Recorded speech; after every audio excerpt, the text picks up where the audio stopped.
वारिस जी, जब किसी ऐसे मामले पर कार्रवाई की जाती है तो सवाल यह क्यों बोला जाता है, बड़ी समझदारी से मुशक्किद्दीन ये कह रहा है कि मुसलमान हूं इसलिए कार्रवाई की जा रही है।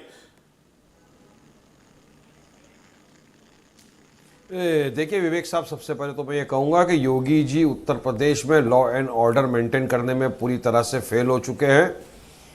उनके राज में दिन दहाड़े इस तरह की घटनाएं होती जा रही है। हम वायलेंस का खंडन करते हैं, हर किस्म की वायलेंस का हम खंडन करते थे, करते हैं और करते रहेंगे। गुंडागर्दी का भी हम खंडन करते हैं, माफिया राज का भी खंडन करते हैं, मगर देश संविधान से चलेगा, कायदे कानून से चलेगा, रूल ऑफ लॉ से चलेगा, ना कि बुलडोजर पे चलेगा। अगर आपको लगता है कि किसी इंसान ने गुंडागिरी की है, इलीगल तरीके से उसने पैसा कमाया है, कोर्ट है, कचहरी है, कानून है, उसको वहां पर ले जाइए।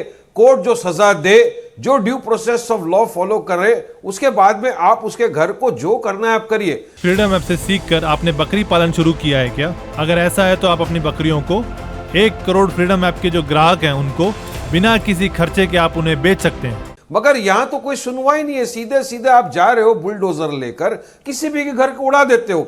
मेरठ में कुछ दिन पहले क्या हुआ, एक घर के पास चले गए, इन्होंने इसी तरह बुलडोजर इस्तेमाल करके उड़ा दिया। वहां पे हमारी 2 हिंदू महिलाएं मर गई, उनकी जान चले गई। कौन जवाबदारी लेगा इसका? तो अब देश बुलडोजर के रास्ते पे चलेगा या देश संविधान पे चलेगा? नहीं तो बंद कर दो। नहीं तो मुसलमान वाली बात कहां से आई? स्टेशन वारिस पठान जी, मुसलमान वाली बात कहां से आई? लोगों को घर भेज दो। मुसलमान वाली बात कहां से आई? क्या अतीक अहमद, आपने क्या देखा? क्या अतीक अहमद भी जहांगीरपुरी में क्या हुआ? क्या अतीक अहमद मुख्तार के जहांगीरपुरी में भी तो आपने, मैं आपसे यही पूछ रहा हूं, ये मुसलमान होने वाली बात कहां? अपराध को धर्म से कौन जोड़ रहा है? नहीं देखिए यार सर, मुसलमानों पे तो जुल्म 2014 से जब से बीजेपी की सरकार आई है ना साहब, एक पैटर्न के जरिए मुसलमानों के खिलाफ तो एक जंग जैसी छेड़ दी है। हर चीज में मुसलमानों को निशाना बनाया जाता है, हर नफरत इतनी फैला दी है। अच्छा ठीक है, के प्रति पूरे आप मुझे बताइए, अतीक अहमद और मुख्तार अंसारी क्या समाज सेवी है? हमारे मदरसों से वारिस पठान जी, अतीक अहमद मुख्तार अंसारी क्या समाज सेवी है? ये समाज सेवा करते थे, ये देश के विकास में मदद करते थे, ये राज्य को आगे बढ़ाने का काम करते थे। मैंने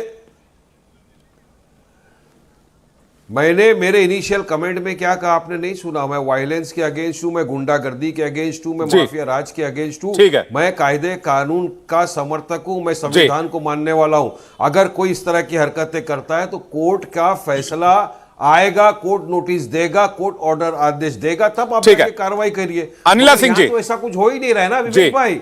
यहाँ तो बस योगी जी है, बुलडोजर चला उड़ा दो, ये काय का कायदा कानून है तो देश को कहां लेके जाए? बनाना रिपब्लिक बनाना, अनिला सिंह जी, देश में अराजकता फैलाना है, क्या करना है? ठीक है, अनिला सिंह जी ये कह रहे हैं कि मुसलमान होने की वजह से परेशान किया था, और ये क्यों? मशुकुद्दीन खुद कह रहा है कि मैं मुसलमान हूं इसलिए मेरे घर पर बुलडोजर चलाया गया, इसके अलावा कोई मुकदमा, कोई एफआईआर नहीं है मेरे ऊपर।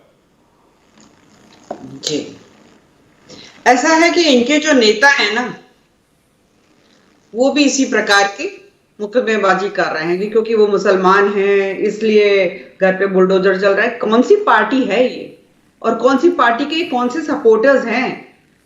नापढ़ हैं, अनपढ़ हैं, अज्ञानी हैं। फ्रीडम ऐप से सीखकर आपने बकरी पालन शुरू किया है क्या? अगर ऐसा है तो आप अपनी बकरियों को 1 करोड़ फ्रीडम ऐप के जो ग्राहक हैं उनको बिना किसी खर्चे के आप उन्हें बेच सकते हैं। कौन से हैं और कौन से गढ़ से आ रहे हैं? इनको नहीं पता कि जो बुलडोजर चल रहा है ये डेवलपमेंट अथॉरिटी जो है वो एक्शन ले रही है। अगर आपने नक्शा नहीं पास करवाया है या नक्शा जो पास करवाया है उससे ज्यादा आपने निर्माण कर लिया है तो अथॉरिटी जो है एक्शन नहीं ले, आपकी आरती उतारे। आप कोई बहुत बड़े वीआईपी हो गए हैं, वो धर्म और जाति देखकर एक्शन लेंगे? ये कौन सा तरीका होता है? चाहे वो समाजवादी पार्टी के सांसद हो, नेता हो, लीडर हो, अध्यक्ष हो, और ऐसी जो मुसलमानों की पार्टी बना रखी है, हैदराबाद में बैठकर उत्तर प्रदेश की राजनीति करने का कोशिश करते हैं। हर बार जो है जमानत जब्त होती है इनकी हर चुनाव में उत्तर प्रदेश में। यहाँ पर आकर बहुत बड़ी वकालत कर रहे हैं, मुसलमानों की वकालत कर रहे हैं। जो यहाँ पे वकार साहब बैठे हुए, वारिस पठान साहब बैठे हुए हैं, मैं चैलेंज करती हूँ विवेक जी, जो 2 सिपाही शहीद हुए हैं ना, उनके नाम पूछ लीजिए इनसे। इंडिया टीवी हर वक्त हर जगह डाउनलोड करने के लिए सर्च करें India TV news Google play store या ऐप स्टोर पर।